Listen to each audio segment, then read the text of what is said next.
5, 4, 3, 2, 1.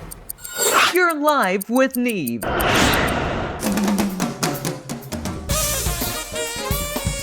This is Live with Neve. Iconic musicians, comedy, and God knows what else. Hold on!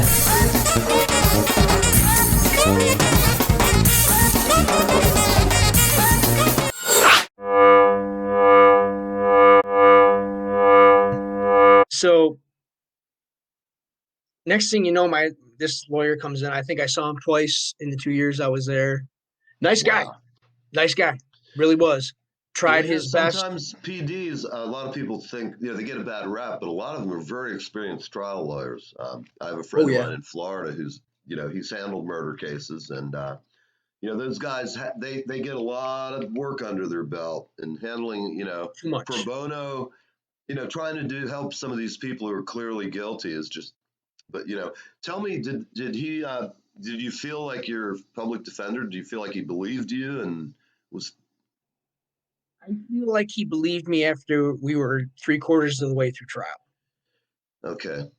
I think that it took him actually seeing the people lying, because let's be honest, nobody listens to a kid when they say they didn't do nothing wrong. Right. Absolutely. You know what I mean? Nobody listens to some 16-year-old kid when he says, yeah, my mom and her lover murdered my dad. It wasn't me. It's a stupid, crazy, mind-boggling thing, but that's actually what happened. So, wow. I get to trial, and you want to talk about scared. There's no words to describe going in there and you see all your family with these stone faces. My dad's friends with their stone faces, and I don't have a friend in the world except for one aunt who really got me through that. Mm-hmm. So I get in there, and this prosecutor, man, he was a gem. He was an up-and-comer, wanted to make a name for himself. It was a high-profile case, and so he decided, it doesn't matter. Mm-hmm. Let me get the win, let the truth fall somewhere in between or wherever it does, because I don't really care. And I think that's a problem. Yeah. The trial went on for a good period of time. And during that time, I got people coming up here saying they saw my car. I got people coming up here saying that, oh yeah, it was a young Caucasian male with blonde hair driving that car. That was him. And I'm just sitting here like, what the fuck is going on? And nobody believed me. So moving forward, obviously I'm convicted. And the thing comes up to whether or not I should have been sentenced as a juvenile or an adult. Now, an adult sentence in Michigan for murder is life without parole, mandatory. You do not get out ever. Mm-hmm. From do they have there, a death penalty though? No death penalty in Michigan. Okay. So there's this big hearing. Well, Kevin won't admit to what he did, so therefore we can't sentence him as a juvenile unless he admits to what he did. So catch-22. What the hell? And I know you as a young man must have just been like overwhelmed. And I still didn't do it. And I still just said, no, I'm not anymore. You got me that first night thinking that somehow or another my dumbass was going to walk out the door if I told you what you wanted to hear. Exactly. You weren't going to get me a second time. No. So I was sentenced to natural life without parole. And at 18 years old, I walked into my first state penitentiary. So, gosh, you want to take a break for a minute? You all right? I'm Continue. Good. All right, good. So while we're talking about it, a lot of people have never been in jail for anything, not, a hangnail or, getting pulled over, being drunk, any number of things, but it's extremely degrading for people. It's first time, young people. There's some people who are just bad seeds. They like going, they can see their friends, they can hang out, all that kind of crap. But, I can't imagine, because you are a nice guy and you're just living this normal life. And then all of a sudden, I can't even fathom. I'm sure my guests, I see some of the questions they have. And this is like the Count of Monte Cristo kind of a thing. One of my favorite books by Dumas. I'm familiar with it. Yeah, I I think got you I got probably some read books. it in I have some jail. books under my belt, buddy. I bet you have more books than I do. I love to read, but I'm sorry I wasn't trying to insult you either.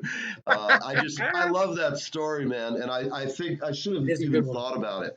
I bet you've read every classic there is. Almost. I'm short a few that I would like to read off the Great Book series. Oh, I've read most of it myself too. There's some great stuff on there, and Yes, there is. when you have time like you did, so before we go down that trail, let's go back to you've been sentenced, you're in court.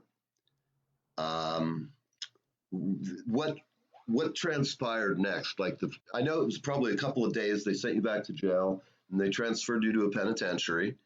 Yeah, And you go to quarantine first. So basically, you go in there. You go through all the rigmarole of where you're going to go, how you're going to go, what security classifications you're going to go to, and because of my time. And right, back then, they didn't have like these juvenile facilities, so where you're a kid, but you're sentenced as an adult. So we'll put you somewhere safe for a little while. I didn't go through any of that. I went in with the wolves. I went into wow, GP. The offer there was, you can go into protection or you can go into GP, and I wasn't going to live my life in a hole, yeah, so I went I in. understand. And how did it go? What was your first day like? I can't even imagine. I mean, um, that first day when you actually just kind of my describe it first in real joint. So you go to quarantine, and it's everybody coming in, so everybody's still fresh. right, But then, back then, I walk in, I'm on. They have what's called state blues, which is all what the prison gives you. And at the prisons, you have your own clothes. If you see anybody in state blues, it's because they either just came in out of quarantine and are fresh, or they're about to go kill somebody and they don't want to screw up their good clothes. And no so I'm in shit. state blues, clearly uh, not a threat. Um, Ugh, so I walk in, and everybody's like, "Man, look at this kid," because I was the youngest guy on my rock. I go in there, and it's just one of those. I know this is bad, but mhm. don't stay in your room. Go out, go out, go out. So I went out, I go to the day rooms and stuff like that. And there's all these guys going, man, you need some cigarettes, man. Hey, man, if you need a loan or whatever. And then, every joint's got good people, Sure, of course. regardless of what they did or Right. why they're there. Every place has really good guys in there. And I was lucky that I had some really good guys come up to me and say, hey, look, man, don't take nothing from nobody, especially shit. Don't take shit from nobody. So, you know, I started to walk that The line walk. of unsure, but I'm going to do this. And, on top of it, you got lawyers, appellate lawyers saying, look, we got your great appeal. We're going to do all this good stuff for you. Don't worry. Everything's fine. So you begin to live. Mhm. It's not the ideal life. It's not the life you want nor the life you choose, but that's the life you got. So you Mhm. better start working with it. I Right. started going to school. I got my GED. Started working in a factory there, folding clothes.